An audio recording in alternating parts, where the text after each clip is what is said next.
पिछली बार एक गलतफहमी की वजह से मूसा और चिरकुट के बीच में एक बड़ा झगड़ा हो जाता है और देखते ही देखते चिरकुट मूसा की जान का दुश्मन हो जाता है। लाख कोशिश करने के बाद भी मूसा बच नहीं पाता और चिरकुट उसे ढूंढ के गोली मार देता है।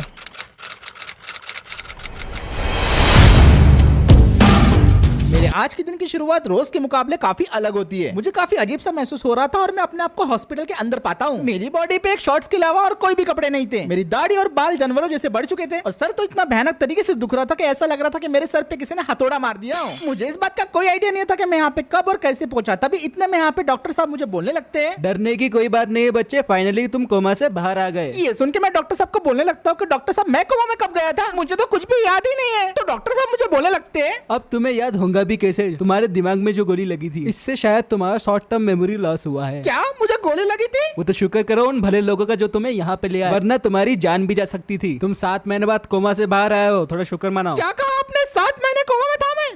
ज्यादा सवाल जवाब मत कर, आज तेरे छुट्टी का दिन है, चुपचाप यहाँ से निकल। डॉक्टर साहब से बात करने के बाद मुझे पता चला था कि किसी ने मुझे गोली मारी थी जिसकी वजह से मैं कोमा में चला गया था। लेकिन हैरानी की बात तो ये थी कि दिमाग पे इतना जोर डालने के बाद भी मुझे कुछ याद ही नहीं आ रहा था। मैंने डॉक्टर साहब से पूछने की कोशिश भी की थी कि मुझे गोली आखिर मारी किसने, तो वो मुझे बोलने लगते हैं, अब एक गधे, वो मेरा बाप नहीं था जो मुझे याद रहेगा। अभी अपना यहाँ से सामान ले और कल्टी मार मार, जिसका बिल निकाल के टेबल पे रख दो, सरकार देंगे, अपने को क्या। अब हॉस्पिटल से मेरी छुट्टी हो गई थी लेकिन अभी भी मेरा सर बहुत बुरी तरीके से फट जा रहा था और दिमाग में मेरे कई सारे सवाल चल रहे थे। तो मैंने सोचा कि चलो सबसे पहले अपने घर जाना चाहिए और फिर घर में बैठ के आराम से सोचूंगा कि आगे क्या करना है। तो मैं चलते हुए हॉस्पिटल की बिल्डिंग से बाहर आ जाता हूँ और हॉस्पिटल की बिल्डिंग के सामने मुझे दिखाई देता है ऑटो स्टैंड, जहाँ पे काफी सारे ऑटोस खड़े हुए थे। जल्दी से ऑटो स्टैंड की तरफ भागते हो जाता हूँ और ऑटो वाले भैया से पूछने लगता हूँ, ऑटो वाले भाई साहब आप मुझे शास्त्री वार्ड छोड़ देंगे? हाँ छोड़ देंगे भाई, 300 रुपए लगेंगे। ठीक है भाई छोड़ दो ना फिर। तो देख क्या रहे हो, जल्दी चलो। फिर उसके बाद ऑटो वाले भैया और मैं ऑटो के अंदर बैठ जाते हैं और ऑटो स्टार्ट होते ही हम लोग निकल पड़ते हैं मेरे घर की तरफ। एक बात पे यकीन करना अभी तक मुश्किल था कि मैं 7 महीने तक कोमा में था और रास्ते भर में यही सोच रहा था। तभी इतने में ऑटो वाले भैया बोलने लगते हैं, अबे चिरकुट ढंग से चला गाड़ी, किसी दिन मर जाएगा। भैया ने जब भी 3 वर्ड्स बोले तो मेरे सर में कुछ अजीब सा दर्द होने लगा, लेकिन मैंने इन सारी बातों को इग्नोर करा और फाइनली हम 1 घंटे के बाद हमारे घर के पास पहुंच गए। और ऑटो वाले भैया ने मेरे घर के एकदम सामने अपना ऑटो रुका दिया और बोलने लगे, सर आपके एड्रेस पे पहुंच गए, ये आपका घर है? हाँ भाई ये मेरा ही घर है, बड़ी मुश्किल से बनाया है। अच्छा ये लो आपके पैसे। फिर उसके बाद मैं ऑटो वाले भैया को फोन पे कर देता हूँ और उसके बाद ऑटो वाले भैया वहाँ से अपना ऑटो लेके चले जाते हैं। अब मैंने सोच लिया था कि सबसे पहले कुछ बढ़िया सा खाऊंगा और फिर उसके बाद गहरी 6 घंटे की नींद सो जाऊंगा। अब मैं मुड़ के अपने घर के अंदर की तरफ जा रहा था लेकिन तभी मेरे गैरेज की तरफ मेरी नजर जाती है और मुझे दिखाई देता है कि मेरे घर के सामने एक MG हेक्टर गाड़ी खड़ी हुई है। मुझे लग रहा था कोई यहाँ पे अपनी गाड़ी पार्क करके भूल गया होगा, तो मैंने उस पर ध्यान नहीं दिया और अपने घर की तरफ वापस जाने लगा। और जैसे मैंने घर का दरवाजा खोला मैं एक मोटे आदमी से टकराया जो मुझे बोलने लगता है, अबे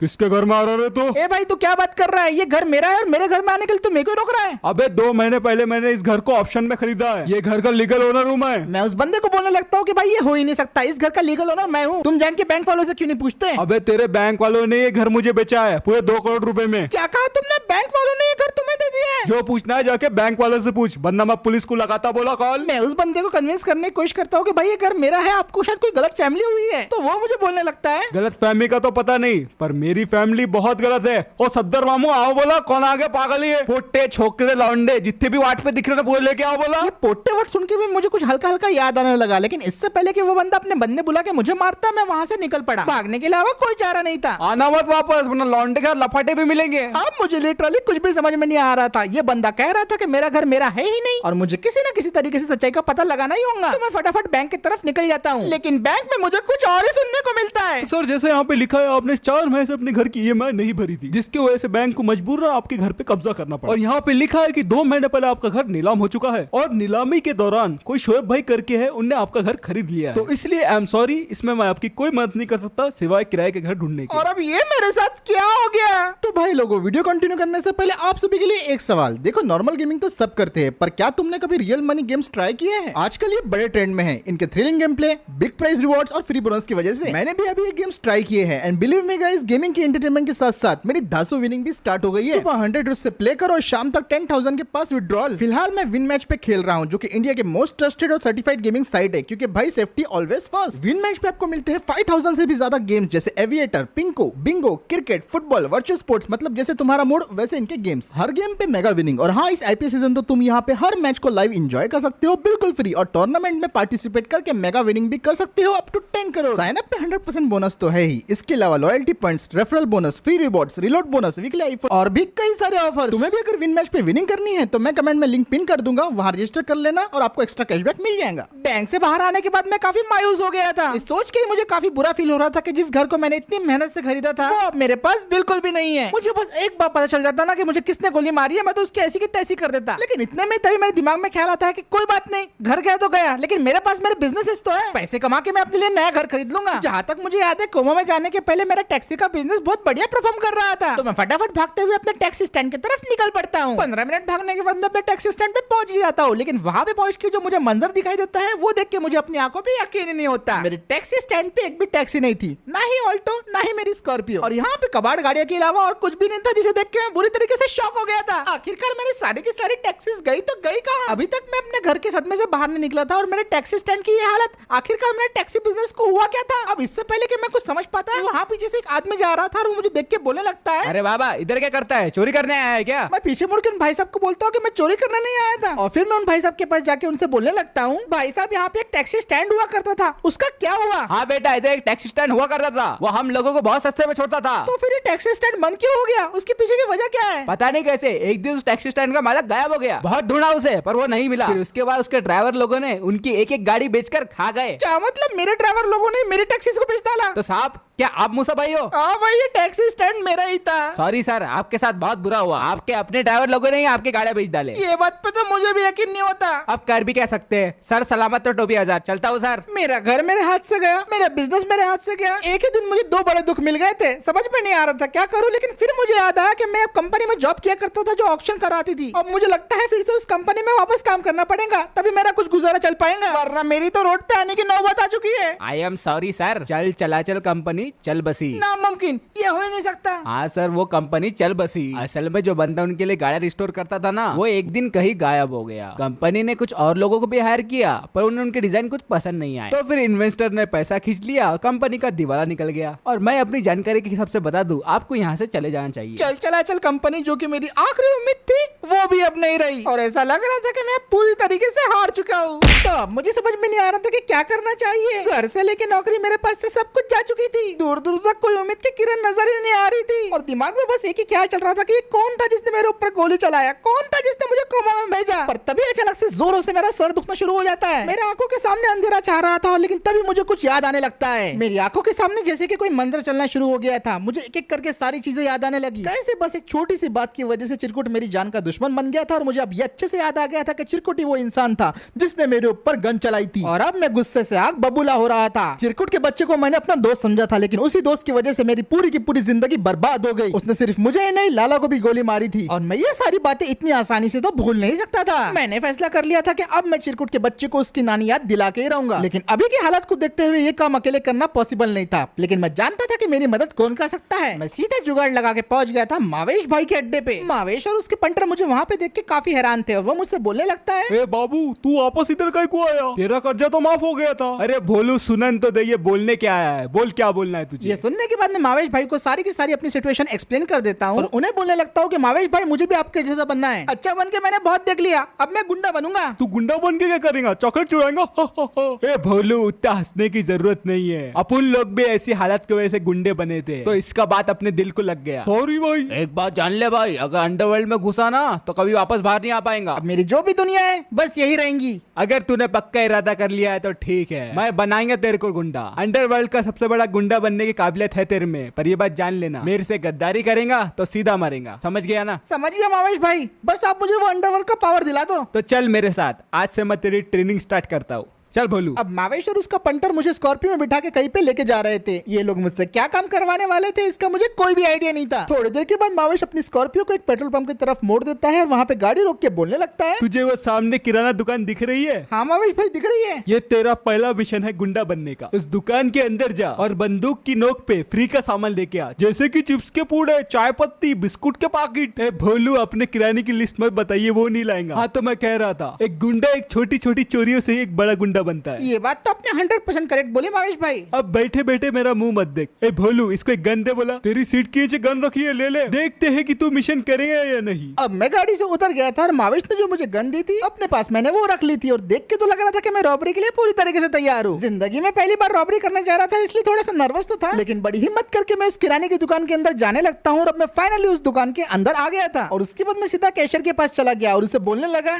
सुन, तेरे पास जितने भी पैसे हैं मेरे हवाले कर दे। अरे सर, सर हम पैसे वैसे नहीं बेचते, हम चिपस के पूड़े बेचते बस। ये बंदा तो मेरे से बिल्कुल भी नहीं डर रहा था। तो मैंने सोचा मावेश ने जो मुझे गन दी है अब वो किस दिन काम में आएंगी। तो मैं अपनी जेब से गन को बाहर निकाल लेता हूँ और उसके ऊपर पॉइंट करके बोलने लगता हूँ, एड़ा समझ के रखा क्या? चुपचाप तेरे पास जितना भी पैसा है ना मेरे हवाले कर दे, वरना तेरी ऐसी की तैसी कर दूंगा। लेकिन वो बंदा मुझे बोलने लगता है, तो क्या करेंगे तू? गोली चलाएगा? हिम्मत है तो चला गोली। अब तो ये बात मेरी इज्जत पे आ गई थी। और क्योंकि ये बंदा मुझसे डर ही नहीं रहा था तो इसे डराने के लिए मैंने दीवार पे 2 शॉट चला दिए। बाबा को बुलाता ना, अब्बा देखो गोले चला रहे आगे इधर लोग। वो बंदा जैसे ही भाग के अंदर गया इतने में उसके बाबा वहाँ से बाहर निकल के आ गए और उनके हाथ में एक शॉटगन थी। हट साला, क्या लगा रहे तुमने? पैसे पैसे आओ नहीं तो क्या? इस बंदे के बाबा तो काफी खतरनाक थे और उनके हाथ में शॉटगन भी थी। क्या रे मरी सूरत के जाता का तंगड़ा तोड़ू तेरे? क्या लगाया क्या रे तूने? दुकान में आके बच्चे को डरा रहा मैं। अब इस बंदे के बाबा पूरी तरीके से सटिया गए थे और इससे पहले कि वो शॉटगन की गोलियों की बौछार मेरे ऊपर कर दे, मैं पतली गली पकड़ता हूँ और दुकान से भागते हुए मावेश भाई की तरफ वापस चल जाता हूँ और मावेश भाई को बोलने लगता हूँ, माफ करना भाई लेकिन उसके पास डबल शॉटगन थी। भाई मुझे नहीं लगता ये गुंडा बन सकता है। अरे ऐसी रहा तो क्या गुंडा बनेगा रे तू?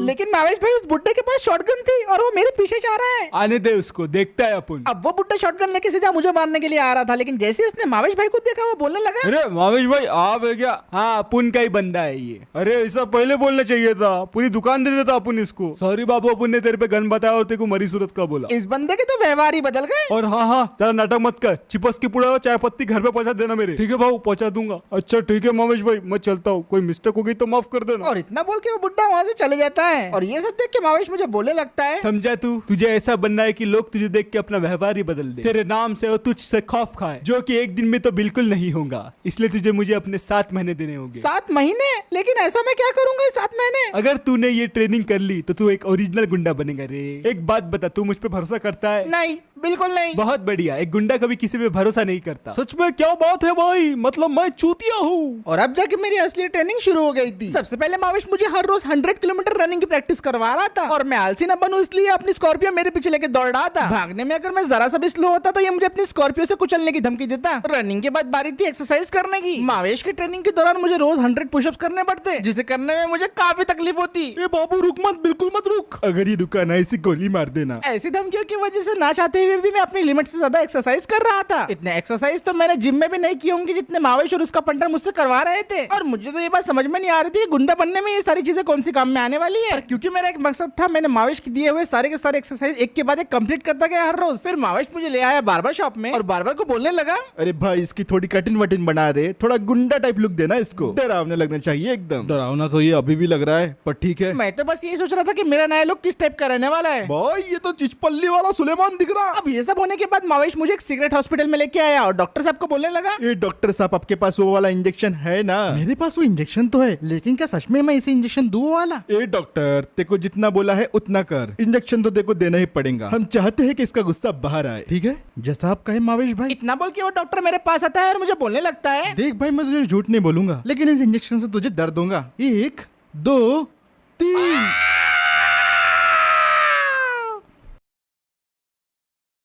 अब जंगल में चिरकुट, उसका ससुरा और साला मिलके कुछ ये बातें कर रहे थे। देखो जवाई साहब, बहुत बड़ी मुसीबत है। एक एक करके हमारे सारे चचेरे पुपेरे लड़कों को मारा जा रहा है। ये सब कैसे हो रहा है? कौन है इसके पीछे? उस अज्ञात व्यक्ति का तो पुलिस भी अभी तक पता नहीं लगा पाई। क्या बात कर रहे हो पापा? ऐसा नहीं हो सकता। ऐसा हो रहा है और अपने खानदान में सिर्फ तुम दोनों ही बचे हो। देखो बेटा, मैं तुम दोनों से बहुत प्यार करता हूँ, इसलिए तुम लोगों को बस इतना बोलूंगा कि गांव छोड़ के भाग जाओ। हम गांव छोड़ के नहीं भागेंगे, हम उस कमीने का मुकाबला करेंगे। पर मेरे ख्याल से पापा सही कह रहे हैं, पहले हमें अपनी जान के बारे में सोचना चाहिए, फिर सही मौका आने पे उस कमीने को धर लेंगे। देखो बिल्कुल सही कहा इसने, जान है तो जहाँ है, इसलिए मेरी बात मानो, जितनी जल्दी हो सके अपना बोरिया बिस्तर बांधो और यहाँ से निकल जाओ। ठीक है, जैसा आप चाहें। चिरकुट अपने ससुरे यानी पाशा भाई की बात मान लेता है और फिर चिरकुट और उसका साला अपनी एंडेवर में बैठ के गाँव से बाहर जाने के लिए रवाना हो गए थे। लेकिन पाशा भाई के दिमाग में तो एक अलग ही खुराफात चल रही थी। इन दोनों के जाने के बाद पाशा भाई जंगल की तरफ जाने लगते हैं और काफी अंदर जाने के बाद वो एक आदमी से मिलते हैं और उसे बोलने लगते हैं, तो भाई जैसा कि आपने बोला था मैंने वैसा कर दिया। अब आप मेरे बेटे को छोड़ दोगे ना? प्लीज उसे कुछ मत करना, वो एकदम सीधा साधा है, बस अपने चिरकुट जीजा के साथ रह के वो थोड़ा बिगड़। अरे भाई ये क्या कर रहे हो?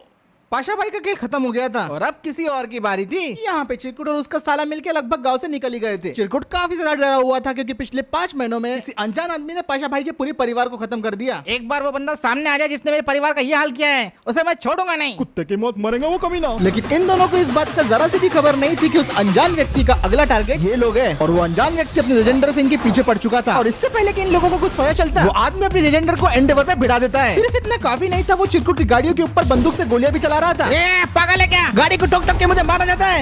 इतने सारी गोलियां मत चला, मैं मर जाऊंगा। ये आदमी आज चिरकुट को पूरी तरीके से खत्म करने के इरादे से आया था और इसके लिए वो जो बन पड़ रहा था वो कर रहा था। चिरकुट की गाड़ी कई बार इम्बैलेंस होते होते बची। चिरकुट अपना बचाव करने की पूरी कोशिश कर रहा था, लेकिन लेजेंडर तो लेजेंडर है, इतनी आसानी से हार नहीं मानने वाली। दोनों गाड़ियां लगभग 120 प्लस स्पीड में जा रही थी, जिसकी वजह से बीच बीच में काफी एक्सीडेंट भी हो रहे थे। चिरकुट की तो पूरी फटके हाथ में आ चुकी थी। गोलियों की वजह से एंडेवर का टायर भी पंचर हो गया था। साले कमीने देखो, छोड़ूंगा नहीं। गोलियों से बचने के लिए चिरकुट अपनी गाड़ी को पागल जैसे भगाया जा रहा था और अब तो उसका साला भी खौफ में था। कुछ ही देर बाद लेजेंडर एंडेवर को कैचअप करने लगी, लेकिन भला हो एंडेवर के नए पावरफुल इंजन का, जिसकी वजह से लेजेंडर को एंडेवर को कैचअप करने में काफी ज्यादा दिक्कत हो रही थी। अरे भाई साहब, थोड़ी गाड़ी को और तेज चलाओ। चिरकुट पूरी रफ्तार से अपने एंडेवर को भगाया जा रहा था, लेकिन उसे कोई भी अंदाजा नहीं था कि 20 मिनट तक वो पूरे गांव के रास्ते पे पकड़म पकड़े ऐसी चालू रहेंगी। हाईवे पे आने के बाद तो चिरकुट एकदम पागल ही हो गया था और जो सामने आ रहा था बस उसे उड़ाया जा रहा था। उसे बस किसी तरह जिंदा रहना था। तभी वो अनजान आदमी एंडेवर के ऊपर एक आखिरी गोली चलाता है, जो किसी तरह चिरकुट के साले को जाके लगती है। नहीं, ये क्या कर दिया। चिरकुट के साले का खेल खत्म हो चुका था और चिरकुट अपनी नजरें रोड पे रखने की बजाय वो अपने साले को देख रहा था। लेकिन जैसे ही उसकी नजर वापस रोड पे जाती है, उसे उसके सामने एक ट्रक दिखाई देता है और गाड़ी की इतनी रफ्तार होने की वजह से ब्रेक लगाने का वक्त ही नहीं था। चिरकुट एन मौके पे गाड़ी से कूद जाता है और उसके एंडेवर सीधा ट्रक से जाके ब्लास्ट हो जाती है। इस ब्लास्ट से लिटरली चिरकुट भी हवा में उड़ गया था और वो उड़ के सीधा ट्रक पे जाके लगता है और इसमें उसको बहुत ज्यादा चोट आती है। ब्लास्ट होने के बाद पता चलता है कि चिरकुट के एंडेवर बर्बाद हो चुकी है, उसका साला जल चुका है और चिरकुट जख्मी हालत में जमीन पे लेटा हुआ था।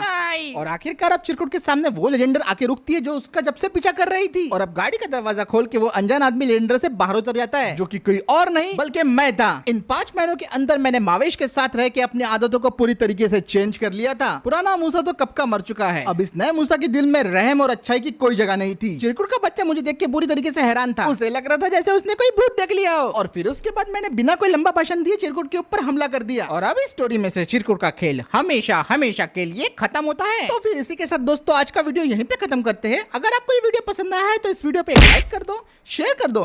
चैनल को दोस्तों पहली बार देख रहे हो तो सब्सक्राइब करना बिल्कुल भी मत भूलना और मैं मिलता हूं दोस्तों आपसे अगले वीडियो में।